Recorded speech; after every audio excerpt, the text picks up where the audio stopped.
দক্ষিণী সিনেমার জনপ্রিয় অভিনেতা ধানুষ ও বলিউড অভিনেত্রী মৃণাল ঠাকুরের বিয়ে আগামী 14 ফেব্রুয়ারি ভালোবাসা দিবসে হতে পারে এমন গুঞ্জন নিয়ে সামাজিক মাধ্যমে চলছে নানা আলোচনা। যদিও এ বিষয়ে এখন পর্যন্ত ধানুষ বা মৃণাল কেউই আনুষ্ঠানিক কোনো মন্তব্য করেননি। এই সময়েই নিজের অতীত প্রেমের তিক্ত অভিজ্ঞতা শেয়ার করলেন সীতারামম খ্যাত অভিনেত্রী।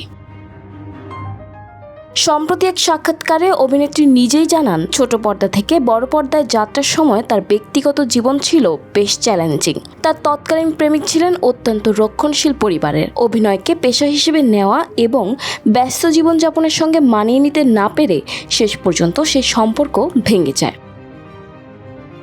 মৃণালের ভাষায়, আমার প্রেমিক ভয় পেয়ে পালিয়ে গিয়েছিল। আমাকে বলেছিল, তোমার হঠকারিতার সঙ্গে আমি তাল দিতে পারবো না।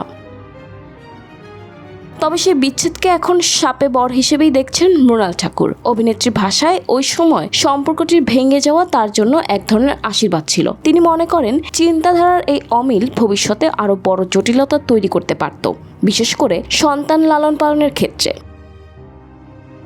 এদিকে ধানুষের সঙ্গে তার বিয়ে নিয়ে গুঞ্জন আরও জোরালো হলেও বিষয়টি এখনও পুরোপুরি নেটিজেনদের আলোচনাতেই সীমাবদ্ধ। ভক্তরা অপেক্ষায় আছেন তারকা জুটির পক্ষ থেকে কবে আসবে আনুষ্ঠানিক ঘোষণা।